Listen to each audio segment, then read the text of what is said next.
Party పుట్టి 15 ఏళ్ళు అవుతోంది. ఈ కాలంలో ఫ్యాన్ పార్టీ ఎన్నో ఎత్తుపల్లాలను చూసింది. అయితే గత ఎన్నికల ఫలితాల తర్వాత వైసీపీ కాస్త డీలా పడింది. పార్టీ అధ్యక్షుడైన జగన్మోహన్ రెడ్డితో సహా కీలక నేతలంతా కొన్ని నెలలు మెరుపు దిగల్లా జనంలోకి వచ్చి వెళ్ళిపోతున్నారు. కానీ పెద్దగా ఎక్కడా కనిపించడం లేదు. కానీ అసలు పార్టీ ఆవిర్భావ సంబరాలు గ్రాండ్గా జరపడం లేదు. ప్రజల గొంతుగ్గా వైసీపీ నిత్యం ప్రజల కోసం పోరాటం చేస్తుందని చెబుతున్న వారికి ప్రయారిటీనే ఇవ్వటం లేదట. కేడర్ లీడర్లలో జోష్ నింపేందుకు కూడా అధినేత చేస్తున్న ప్రయత్నాలేంటో తెలియటం లేదంటున్నారు. డీటెయిల్స్ ఈ స్టోరీలో.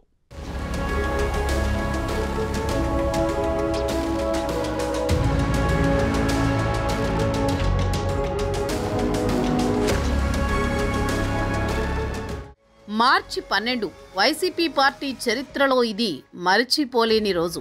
సరిగ్గా 14 ఏళ్ల కింద 2014 మార్చి 12న వైసీపీ పార్టీని స్థాపించారు వైఎస్ జగన్.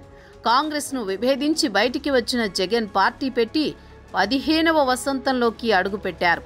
అయితే గతంలో ఎప్పుడూ పార్టీ ఆవిర్భావ దినోత్సవం వచ్చినా ఓ రేంజ్లో హడావిడి ఉండేది. అధ్యక్షుడి నుంచి గ్రామస్థాయి వరకు జెండా ఆవిష్కరణలతో హోరెత్తించేవారు వైసీపీ లీడర్లు. కానీ ఈసారి పార్టీ ఆవిర్భావ వేడుకలకు కాస్త దూరంగా ఉంటున్నారు. సంబరాలను పార్టీ ఆఫీసులకే పరిమితం చేశారు.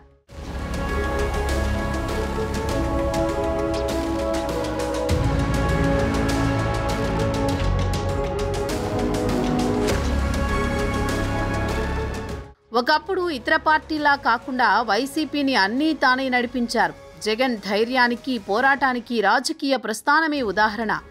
ఆటుపోట్లతో వైఎస్ జగన్ ఉక్కు మనిషిలా ఆవిష్కృతమయ్యారు.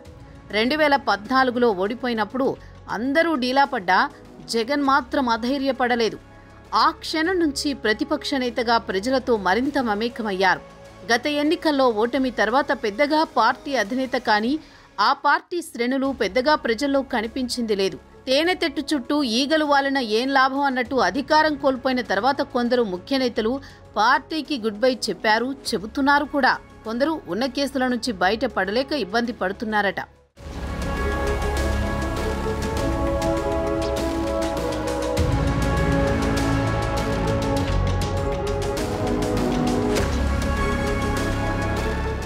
ఇక వైసీపీ అపోజిషన్లో ఉండడం, నేతల వరుస అరెస్టులతో లీడర్లు, క్యాడర్లలో కాస్త డైలమాలో ఉన్నారన్న చర్చ జరుగుతోంది.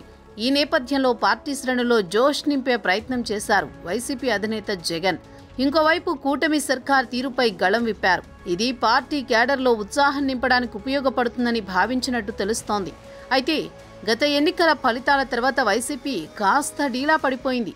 పార్టీ అధ్యక్షుడైన జగన్ సహా కీలక నేతలంతా కొన్ని నెలల పాటు డైలమాలో పడిపోయారన్న టాక్ వినిపించింది. ఇప్పుడిప్పుడే బౌన్స్ బ్యాక్ అవుతూ కూటమి సర్కార్ విధానాలపై కాస్త స్ట్రాంగ్గా రియాక్ట్ అవుతున్నప్పటికీ నేతల వరుస అరెస్టులు ఆ పార్టీకి ఇబ్బంది పెడుతున్నాయట. దీంతో వైసీపీ మళ్లీ జనంలోకి వెళ్లాలన్నా, క్యాడర్కు నైతిక స్థైర్యం ఇవ్వాలన్నా పార్టీ తరపున కార్యక్రమాలు నిర్వహించాలని భావిస్తున్నారట.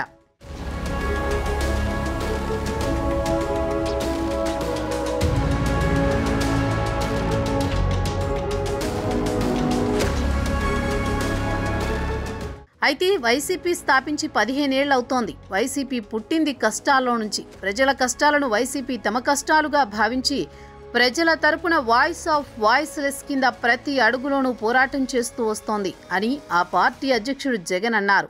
వైసీపీ వాయిస్ ఆఫ్ వాయిస్లెస్గా అభివర్ణించారు. పార్టీ ఆవిర్భావ వేడుకల్లో జగన్ పాల్గొని జెండా ఆవిష్కరించారు. తమ లక్ష్యాలను స్పష్టం చేసిన జగన్ పార్టీ ప్రతిపక్షంలో కూర్చోవడం కొత్త కాదని చెప్పుకొచ్చారు. 9 నెలల కాలంలో కూటమి ప్రభుత్వం పైన ప్రజల్లో ఏర్పడిన అభిప్రాయం గురించి వివరించారు. పార్టీకి కార్యకర్తలే బలమని పేర్కొన్నారు. ఎల్లప్పుడూ ప్రజల వెంటే ఉంటామని, ప్రజల తరపున పోరాడుతామని ప్రకటించారు.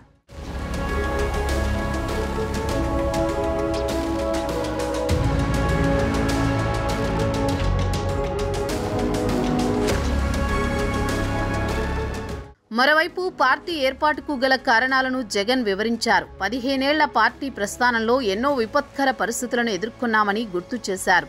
వైసీపీకి ప్రతిపక్షంలో ఉండడం కొత్త కాదన్నారు.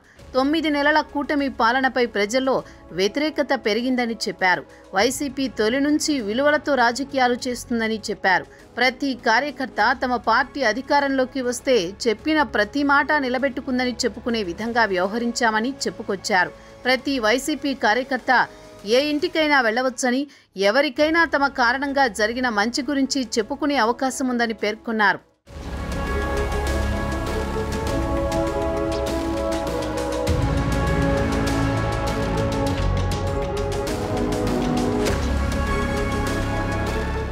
అయితే దారుణ ఓటమి తర్వాత వచ్చిన వైసీపీ తొలి ఆవిర్భావ దినోత్సవ వేడుకలను గ్రాండ్గా నిర్వహించకపోవడం విశేషం. కాగా కూటమి ప్రభుత్వాన్ని కదిలించాలని గట్టిగా ప్లాన్ చేస్తోందట వైసీపీ. ఇక నుంచి వరుస కార్యక్రమాలతో ప్రజల్లో ఉండేలా ప్రణాళిక రెడీ చేశారట. మరో 1-2 ఏళ్లు ఆగి ఎన్నికలకు ముందు పెద్ద ఎత్తున సభ్యత్వ నమోదు నిర్వహించి పార్టీ ఆవిర్భావ వేడుకలు గ్రాండ్గా సెలబ్రేట్ చేయడం ద్వారా క్యాడర్ లీడర్లతో జోష్ నింపే స్కెచ్ వేస్తోందట వైసీపీ. ఫ్యాను పార్టీ అధినేత వ్యూహాలు ఎంతవరకు ఫలిస్తాయనేది చూడాలి.